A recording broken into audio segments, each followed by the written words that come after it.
Pernah nggak sih lagi asyik scrolling di internet terus nemu perdebatan sengit soal agama? Seringkali kan diskusi yang harusnya dalam dan kompleks, tiba-tiba berhenti total. Gara-gara apa? Cuma gara-gara satu kata. Nah, dalam kupasan kali ini kita akan coba selami fenomena ini lebih dalam. Nah, ini dia nih, kata saktinya. Bid'ah. Satu kata tapi bobotnya luar biasa. Kita pasti sering banget lihat kata ini dilempar di kolom komentar atau di grup-grup diskusi, dan seolah-olah kata ini punya kekuatan super untuk menganulir semua argumen lainnya. Jadi pertanyaannya, kenapa sih satu kata ini bisa sekuat itu? Apa yang bikin kata ini jadi semacam senjata pamungkas dalam banyak perdebatan online? Oke, yuk kita urai bareng-bareng dari perspektif yang menarik banget. Oke, kita mulai dari bagian pertama ya. Gimana tuduhan bid'ah ini seolah jadi jalan pintas, jadi cara gampang buat meruntuhkan sesuatu yang sebenarnya jauh lebih besar dan lebih kompleks. Poin pentingnya tuh gini, kata bid'ah seringkali jadi alat supaya si penuduh kelihatan ya lebih paham, lebih benar daripada ulama-ulama yang udah mendedikasikan hidupnya puluhan tahun buat belajar.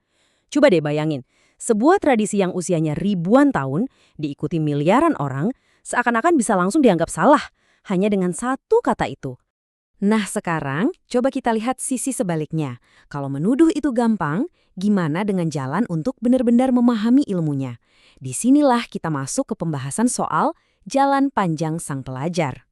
Nah, ini dia konsep intinya, hierarki ilmu.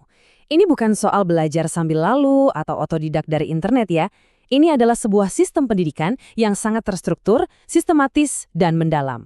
Sebuah perjalanan panjang yang butuh bertahun-tahun, bahkan puluhan tahun, untuk bisa benar-benar menguasainya. Coba deh kita lihat betapa panjangnya perjalanan ini. Mulainya dari fikih, dari yang dasar sampai yang lanjutan, terus naik lagi levelnya ke usul fiqh. Ini ilmu soal metodologi, gimana caranya sebuah hukum itu diambil. Belum selesai ada yang namanya ilmu alat. Ini isinya gramatika dan sastra Arab, yang jadi semacam kunci buat bisa membuka dan memahami teks asli Al-Quran dan hadis. Baru setelah itu semua, masuk ke studi Al-Quran dan studi hadis, yang juga tingkatannya berlapis-lapis. Setiap satu poin di sini itu satu disiplin ilmu yang luasnya bukan main. Oke, mungkin ini terdengar kompleks ya. Nah, biar kita gampang kebayang, Sumber kita ngasih analogi yang, cerdas banget dan relevan sama kehidupan kita sehari-hari. Yaitu dengan membandingkannya dengan dunia kedokteran. Iya kan, kita semua tahu lah ya, jadi dokter itu nggak gampang. Ilmunya rumit banget. Ada ilmu dasarnya, kayak anatomi, fisiologi, biokimia. Ada ilmu klinisnya, kayak penyakit dalam atau bedah. Belum lagi soal obat-obatan di farmakologi. Butuh bertahun-tahun sekolah dan praktek buat jadi dokter spesialis. Nah, ini dia puncaknya. Slide ini ngerangkum perbandingannya dengan jelas banget.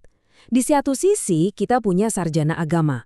Mereka ini belajar puluhan tahun, ngelewatin hierarki ilmu yang tadi kita bahas. Ibaratnya mereka itu dokter spesialis. Nah, di sisi lain, ada ahli Google. Modalnya cuma hasil pencarian di internet, tapi dengan mudahnya menuduh sebuah tradisi sebagai bid'ah. Ini tuh persis, mirip banget sama orang yang nggak pernah kuliah kedokteran, tapi tiba-tiba teriak, itu konspirasi medis setelah 5 menit googling. Kebayang kan bedanya? Terus gimana dong kalau kita yang ada di posisi itu? Dihadapkan sama situasi kayak gini, gimana cara terbaik buat merespons? Apa kita harus ikut debat kusir sampai nggak ada habisnya? Ternyata menurut sumber kita, jawabannya jauh lebih bijaksana dari itu. Jawabannya ada di sini. Ayat ini ngasih petunjuk yang luar biasa.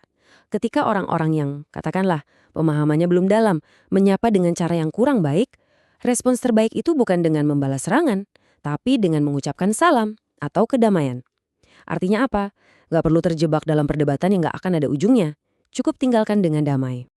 Oke, jadi dari semua ini, apa sih pelajaran utama yang bisa kita bawa pulang? Yuk kita simpulkan inti dari pembahasan kita kali ini. Intinya cuma satu teman-teman, menghargai kedalaman ilmu.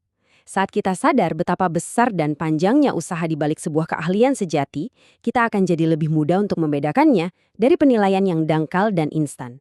Nah, itulah kuncinya.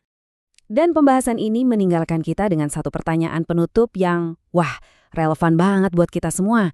Di zaman dimana informasi melimpah ruah dan kayaknya semua orang bisa jadi ahli dalam semalam, gimana sih seharusnya cara kita menghargai sebuah keahlian yang sesungguhnya? Ini pertanyaan penting buat kita renungkan bareng-bareng. Sampai ketemu di kupasan berikutnya.